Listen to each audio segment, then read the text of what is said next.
Tinoda kuchingamidza isangano dzvene raMwari muEast Zimbabwe Conference paservice yedu yatakupinda panguva ino. Toda kutenda Mwari kuti vari kutichengetedza, vari kutirwira kubva kuzvizhinji zvinogona kukanganisa mukana wekuti Mwari vataure nesu. Mufaro wangu panguva ino kuti ndikuchingamidzei kurusando runo nekukuintroducai kumutumwa waMwari atumwa neshoko nechingwa chakafanira panguva yakafanira. Nguva ino tichawana maridzo yedu kubva kuna Pastor Innocent Banga, ndo vachataura nesu, Mwari achivashandisa isu tiri panzvimbo dzedu takateerera Mwari vachitaura nesu. Ngatidzorei hope dzedu tive nenguva yekunamata kuti tipinde pamaridzo yedu. Baba vedu vari kumusoro kudenga, tinokutendai mukati menguva dzino. Tinotenda nemukana wamatipa kuti tinzwe muchitaura nesu. Munamato wedu kuti musanyarara kuhana dzedu, mataura nesu, tipe chipo chikuru chekutendeuka nekurarama sezvamunoda kuti pakupera kwerusando huno tifare titi Mwari vanga vari pakati pedu. Muzita raJesu tinonamata. Amen. Ndinokuchingamidzai mhuri yeZimbabwe muzita raJesu muponesi wedu. Ndinovimba Mwari wekudenga ari kuchengetai apo tiri kuenderera mberi tiri pamusangano wematumba wa2020 watiri kuteerera tiri mumagindimukindi akasiyana-siyana, ZFM neDiamond FM. Tinotenda Mwari nekutiitira zvakanaka. Ngatinamatei. Baba wari kudenga, mbiri nerukudzo kuzita renyu. Toda kutendai. Tiri kuenderera mberi neservice nemaservices emusangano wamatumba. Atinokumbira mweya wenyu mutsvene kuti ugotibatsira kutsanangura vateereri zvekare vagone kunzwa pakupedzisira tigoponeswa. Mbiri igopiwa kwamuri nekusingaperi. Amen and amen. Tinotenda nhasi tiri kufamba nemusoro wenyaya watinawo mangwanani ano, musoro wenyaya unokosha uri kutiwo avoid a crash landing. Avoid a crash landing. Muchaiona kuti ichabuda zvakadi. Regai tiende pavhesi redu ratoda kutanga naro kubva mubhuku raDeuteronomy. Book ra Deuteronomy chapter 18 pavhesi ya9. Ndopane patoda kuti tidzidze mukati mezuva ranhasi. Ukaverenga vhesi 9, musoro wenyaya wakapiwa mubhaibheri rechishona unotiwo havafaniri kutevera tsika dzavahedheni. Ndo musoro wenyaya wakapiwa nevanyori vebhaibheri namascholars vari kutiwo ndo zvirimo mukati mechapter yatoda kuverenga panapa. Saka chapter 18 vhesi ya9 inotanga ichitiyo panapa: zvino kana wasvika munyika yaunopiwa naJehovha Mwari wako, usadzidza kutevera zvinonyangadza zvendudzi idzo. Verse 10. Pakati pako hapafaniri kuwanikwa munhu unopinza mwanakomana wake kana mwanasikana wake mumoto. 1. Kana unovuka. 2. Kana unotenda mashura. 3. Kana unoita mazango. 4. Kana muroyi. 5. Verse number 11. Kana ng'anga. 6. Kana unobvunza masvikiro. 7. Kana muvuki. 8. Kana unobvunza vakafa. 9. Nokuti vose vanoita zvinhu izvi vanonyangadza Jehovha. Nokuda kwezvinonyangadza izvi Jehovha Mwari wako unovadzinga pamberi pako. Unofanira kuva wakarurama pamberi paJehovha Mwari wako. Mwari vanopafadze kuverengwa kweshoko ravo. Kana tichidzidza panapa Deuteronomy chapter 18, pfungwa yatingangoda kuti titange tayanika taisa pachena ipfungwa inoti rwendo rwavana veIsraeri rwavari kufamba vachibva Ijipita vachienda Kenani, rwendo rwokuti tinotora zvidzidzo isu tiri kubva panyika ino tichienda kudenga. Saka tiri kuona panapa vana veIsraeri. Rega tingotaura zvishoma zvamunofanira kuziva panyaya iyi kuti igogona kunzwika. Nyaya iyi iri kuitika mugore rechi40. Remember, they took 40 years, vakatora makore 14. Saka nyaya iri kuitika in the 4th year. Uye zvekare in the last month of the 4th year. Nemamwe mazwi iri kuitika mumwedzi wekupedzisira wegore rechi40 kuti vasvike Kenani. Roti mubati pfungwa last month yavo yekuti yegore rechi40 yanga iri packed. Nopatiri kuona Moses panapa ashara kuvana veIsraeri. Uye zvekare nopatinoona Moses achizofa, nopatinozomona achikwira pagomo rePisga, nopatinozoona zvekare vana veIsraeri vamwe vachikundikana paShekemu. Saka mwedzi wokupedzisira uyu wanga uri packed zviri serious. Saka ndozvatinoona panapa nzvimbo yachona yanga iri Moab. Vanga vari bani reMoab kana kuti the plain of Moab. Vanotidza bhaibheri ndofunga makamboverenga mukaona kuti Moab kana chaona zveMoab, it was Moab pabani reMoab nechepamberi papaine rwizi Jordan, kuseri kwacho tapinda muKenani. Saka pavanga vari apa kapa papari padhuze neKenani, they were nearer Canaan. Vanga vapadhuze, they were in the last minutes, vanga vamumazuva ekupedzisira avo ekunopinda Canaan. Actually ukaverenga vanyori vakawanda vanotaura kuti uri pabani reMoab waigona kunzwa hwai dzichichema. There was excitement mukati mavana vaIsraeri. Hanzi uri pabani reMoab, hanzi waidzwa madrums eCanaan. There were signs that they were nearer Canaan. Uri pabani roriri waiona michero vegetation yakasvibira yeCanaan. Vari panzvimbo iyi vakanga vakutoona kuti we are near Canaan, and they had excitement. And at that very moment lopatiri kuona Moses achiuya naDeuteronomy chapter 18 pavhesi ya9. Ndoda kuti mutererese vatereri nyaya inokosha yatiri kupiwa panapo. Ndabva ndaita mubvunzo kuti asi mashoko aya aifanira kupiwa vana vaIsraeri pekutanga here kana kuti aifanira kupiwa vana vaIsraeri kekupedzisira? Ndopatoda kuti titarise panapa. Rega ngoshandisa panapa mufananidzo unoti kana uchipinda mundege ichitanga kuita take off unonzi fasten your seat belts. Kana yakunomhara zvekare yakuita landing unonzi fasten your seat belts again. Zvoreva kuti pakulenda vari kuti uavoid the crash landing, make sure you have fastened your seat belts. Saka ndiri kuti kwamuri vanhu vaMwari, Mwari ane hanya nematangiro edu, Mwari ane hanya nemapedzero edu. Vana vaIsraeri vakanga vatanga rwendo rwekuenda Canaan, vakuenda kwekupedzisira kuenda nhete kumagumo. Ipapo Mwari ndopaari kuunza nyaya inokosha yatoda kudzidza nhasi. Saka Mwari ndopaari kutuma shoko kuna Moses. Rega nditore ndikuudzei vanhu vaMwari pana ndiri kuverenga nyaya ndakazipigwa ndichinzwa mumwe munyori zvikanzi pakanga pakamira vana vaIsraeri panogona kufananidzwa nepatamira nhasi naJesu, kwakuti masainzi ese akuonekwa. Vaiona vanga vakunzwa hwai dziri vachinzwa kuchema kwehwai, vachigona kuona miti, masainzi esmoke yaisimuka, vachinzwa madrums achirira. They could hear, they were near. Rega ndikutaura vanhu vaMwari, isusu pamazuva edu anhasi masainzi aitika. Vana korona vauya, vaprofita venhema vauya, zvirwere zvisingarapike zvauya. We are getting closer. Our salvation is getting nearer than we first believed. Hamatsodikamwa. Saka pabani reMoab tingabafananidza nepatiri nhasi munhu waMwari. Tasara neJordan, it's just Jordan. And kuseri kwaJordan tapinda nenyasha. Toimba tipinde here Mwari, tipinde Mwari. Tashika. We are almost at the borders of our salvation. Ndoda kuti uzive kuti panguva iyoyo Mwari ndopaari kunza shoko zvikanzi hey, musanyanya kufarisa, be careful. Unoziva kuti magumo emunhu akakosha pane matangiro. Vakatanga naMwari vanofanira kunopedza naMwari. Rega ndikuudze vamwe vedu watakatanga tiri mhombwe, but it's important kupedza naMwari. Chirongori murasta wembanje, chirongori munhu anonetsa uri mwana asingateereri wamadrugs. Magumo emunhu akakosha pane matangiro. Panapa vana vaIsraeri vakagona kuteerera izvi vakabatsirika. Zvikanzi kana masvika kunyika yamunopiwa naJehovha Mwari, musadzidza kuita zvinoitwa nendudzi idzodzo. Rega tifambe munhu waMwari. We are getting closer. Verse 19. Chapter 18 pavhesi ya9. Zvikanzi kana wasvika kunyika yaunopiwa naJehovha Mwari wako, ndoti mubate zvanzi vanoita izvi vanonyangadza Jehovha zvipi zvacho. Usapinza mwanasikana wako kana mwanakomana wako mumoto, usaita mazango, usavuka, usabvunza vakafa, usaita murohi, usaita n'anga, usabvunza n'anga.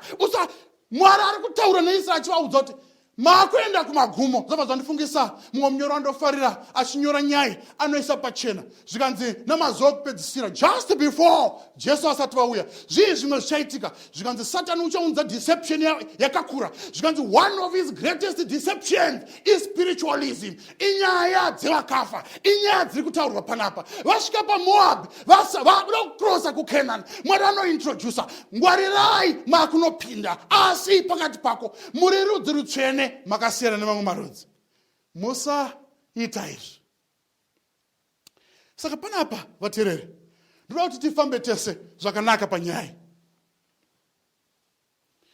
Chechi yanhasi yaita dambudziko taapadhuze nekuenda kumusha but problem pakati pedu vamwe vedu vanogona kusara some may not make it chii nemhaka yekuti tsika dzavahedhen dziri pakati pedu.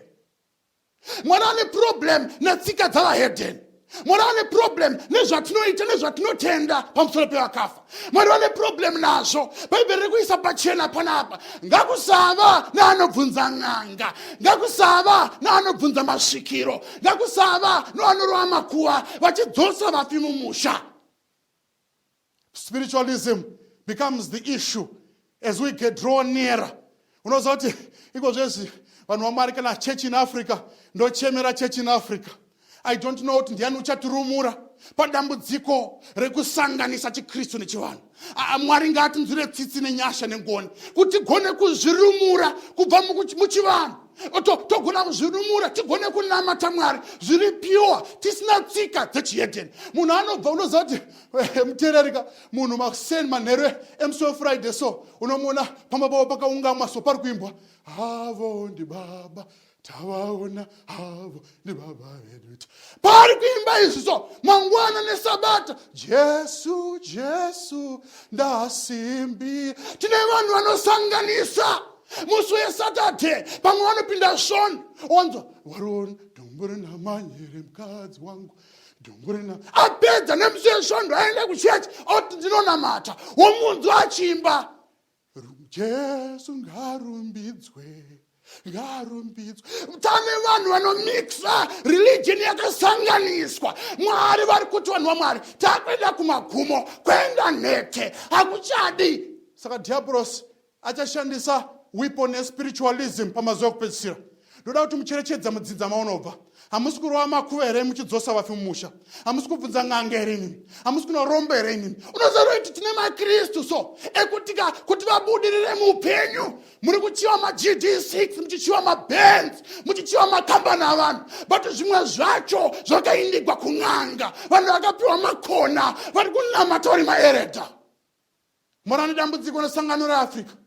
Saka vapa maplains of Moab zvikanzi apa ndo panotaurwa nyaya inopisa haideki inopisa Mwari ndo paari kuintrodusa nyaya zvikanzi imi muri rudzi rutsvene musazonoita zvinoitwa nevaKenani. Mwari ari kutoti zvinondinyangadza. Wakambopinda patoilet makambopinda papublic toilet here yepagrowth point pamira bhazi so yekuti inoshandiswa nezvidhakwa nemunhu wese ukapinda imomo munhu ushape kutarisa. Mwari ari kuti zvinondinyangadza zvinosemesa Mwari. Vanhu vanosanganisa chivanhu nechiKristu. Vanhu vanoita zvokubvunza vakafa vachirova makuva ndo vanomhanya nemaponde parufu. Hamuna kuisa bondo vaisa bonde vamhanya mutenderedzeika 7 pakuva ona eredha ndo vari kutenderedza 7 times chituna. Toda kudzimaidza mweya wake. Sangano raMwari. Mwari ari kuti kana wasvika munyika handidi kunzwa kuti pane pakati penyu ari kubvunza n'anga. Unoziva ndikushamisika woziva kuti tsika dzavahedheni dzazara senge panozvarwa mwana mutsva ukaita zvekutamba muteereri pamuchato ungwarire unotaurirwa tunyaya isatambo muchiuno akure zvakanaka isatambo imwe pagumbo isa imwe musoro isa imwe panzeve unoudzwa tunhu twakawanda nemaKristu. Vana mai dhoka neumwana mai vari wadzano ndo vanomanya iwe unofanira kudai tora nhu yako udai tiri rudzi rutsvene hatifanira kuteedzera tsika dzavahedheni. Rega ndimanye pana Peter ndoda kudzoka ndichirovanisa panapa zvakanaka. Iwai Peter zvaanotaura Peter anoitaura zvakanaka panapa nemumwe muto anoti kudii pana 1 Peter chapter 4 pavhesi ya 3. Rega tiverenge muwe panapa Zvikanzi panapa, nokuti nguva yakapfuura yakaringana kuita kuda kwavahedheni. Hanzi nguva yakapfuura yakaringana yekuita kuda kwavahedheni. Kwai kudii? Rega tiverenge. Right? Kuti rega tiende pavhesi 3 zvakare. Nokuti nguva yakapfuura yakaringana yekuita kuda kwavahedheni, nokufamba noutere, nokuchiva, nokunwa waini, nokutamba kwakaipa namabira, nokutamba kwakaipa namabira, nokunamata zvifananidzo zvisakafanira.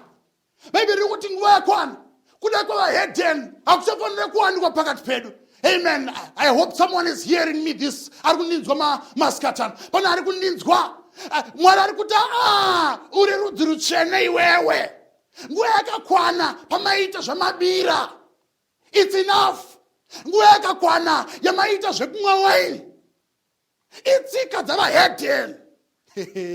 Ndonyaya iri kutaurwa naMwari panapa. Handidi kunzwa nokuti Bhaibheri rinongoti wakafa chaanoziva. Muparidzi chapter 9 verse 5. Kunyange rudo rwake nekuvenga kwake zvanguva zvapfuura hazvo. Muparidzi 9 verse 10. Inobva yati kudii papa? Zvowana nesimba rako rose kuti uzviite. Zviite nesimba rako rose nokuti hakuna zivo kana zano kana uchenjeri kusiori kwaunoenda. Mapisani 115 pavhesi 17. Vakafa havarumbidzi Jehovha. Kunyange ani nani anoburukira kwakanyarara. Psalm 146 pavhesi 4. Rinongoisa pachena nezuva raunofa. Mano ako anopera. Job anobva atoti akafa hadzoki kumba. Regai ndikutaurira naMwari. Iri ndo dambudziko ratinaro masangano mazhinji. Tane vanhu vari kusanganisa spiritual adultery. Jeremiah paakapiwa nyaya iyi anoitora spiritual adultery. Regai ndikuudzei vanhu vaMwari, chinonzi church. Tochiona pana Abraham. Tikaverenga mubhuku raJoshua tichiona Abraham achida mwana Mwari. Akanzi akabviswa, akadzurwa naMwari kubva mutsika dzamadzibaba ake, kubva mukunamatwa kwechivanhu chamamazuva iwayo, chenzvimbo dzaaigara. Mwari akamubvisa akamuisa pake ega, akamupa chinamato chakachena, chinamato chiri pure. Ndopatinoona Abraham achizopiwa mapromises naMwari. Uchava rudzi rukuru iwe.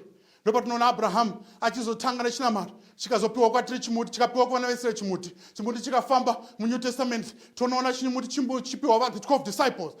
Vhangeri rikazopiwa vana Paul vakauya naro kuvahedheni kwatiri nhasi. Zvikanzi asi mimi tereresai. Marudzi rutsvene. Abraham akamiswa naMwari kuti ave mutsvene. Vana veIsraeri vakamiswa kuti vave vatsvene. Vaapostora vakamiswa naMwari vakatsaurwa kuti vave vatsvene. Shoko rikasvika kwatiri isu vahedheni.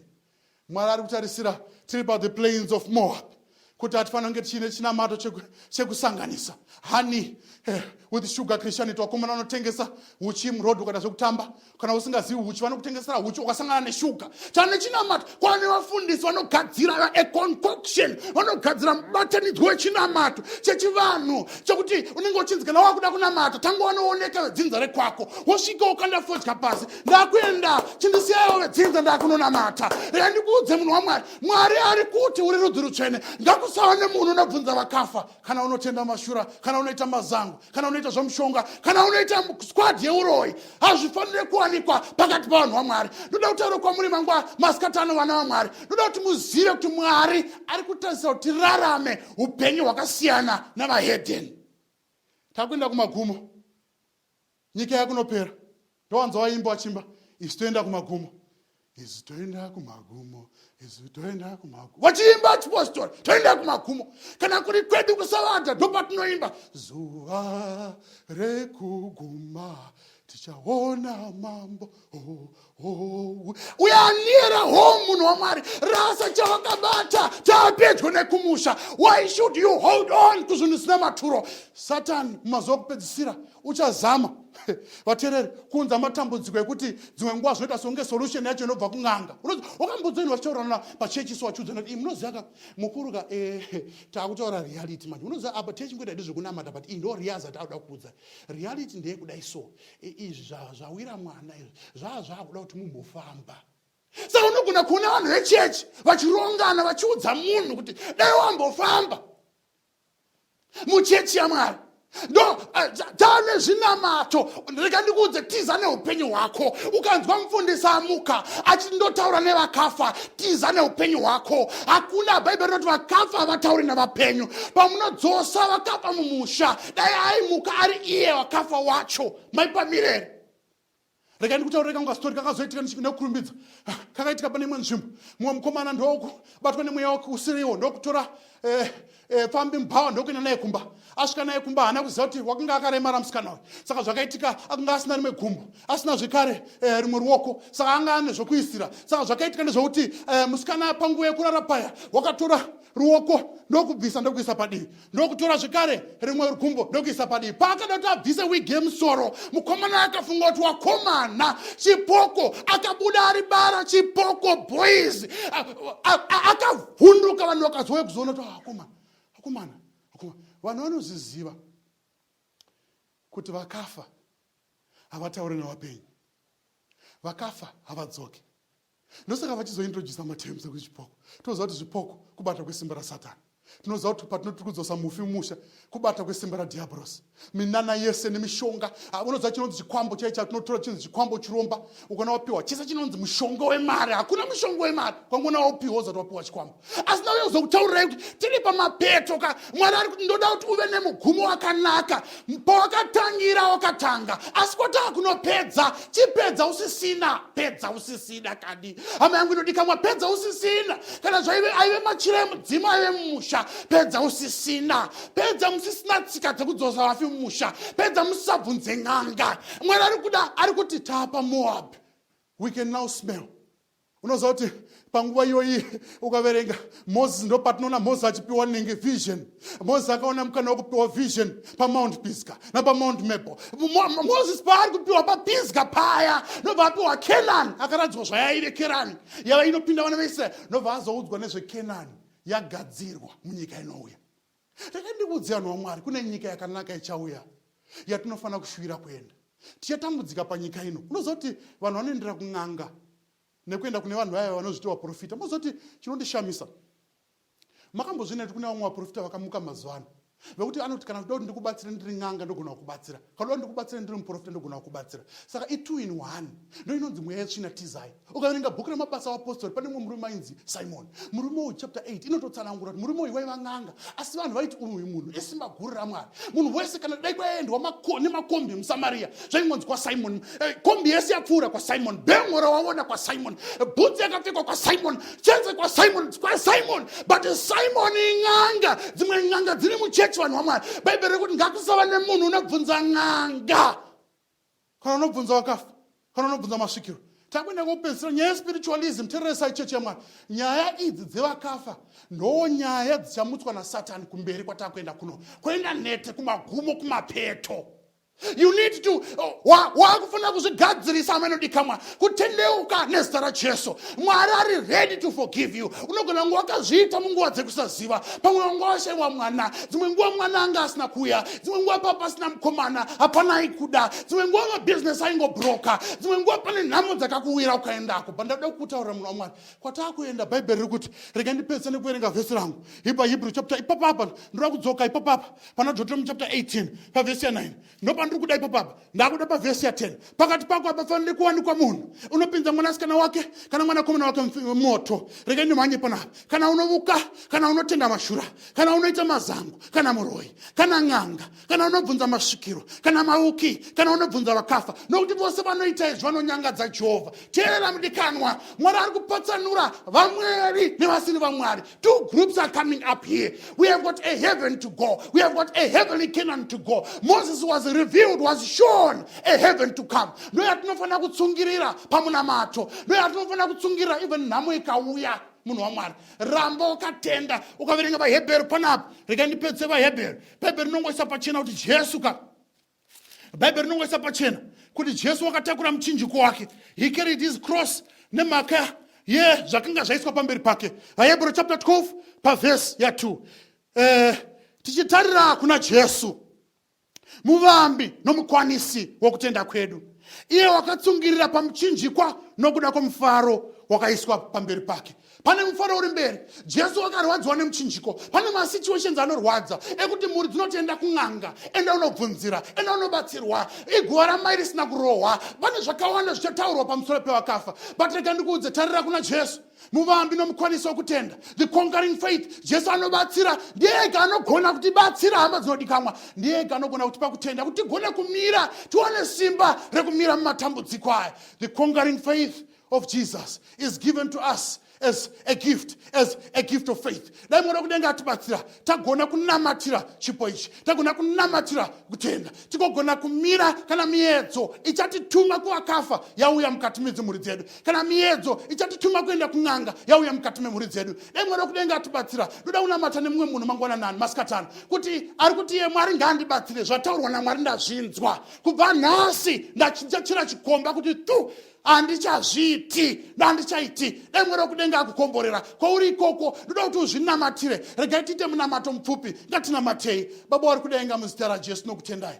Onai vana venyu vasimudza maoko, vamwe vacho vakasanganisa kutenda, vakavhiringidzwa nevazhinji vauya mukati menyika. Ndaikumbira Mwari muvaregererawo, muvape kutanga patsva nawo. Uyu munamato wedu muzita raJesu nogara nekusingaperi. Amen and amen. Ngatisangane zvakare pane zvimwe zvironga zveCamp Meeting. God bless you now and forevermore. Amen. I'm a pilgrim in this land, heading for that happy strand, where the sands of God abide, let me glad and free forever. There shall come no pain, no care, no more tears in heaven fair.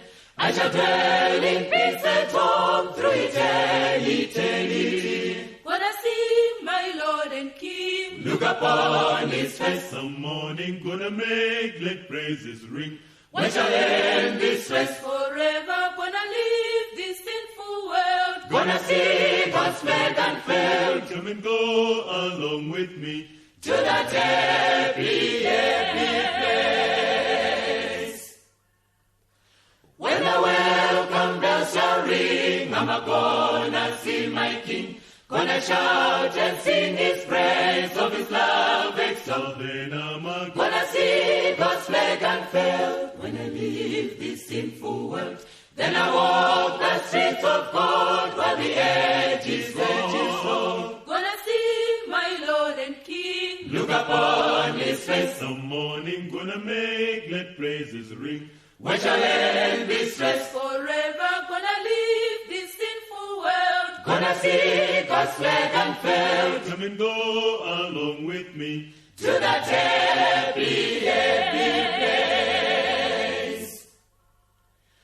I'm gonna leave this land, gonna join that happy band, gonna meet with loved ones there, nevermore to roam. Oh glory, I shall live with them all night, nevermore to say goodbye.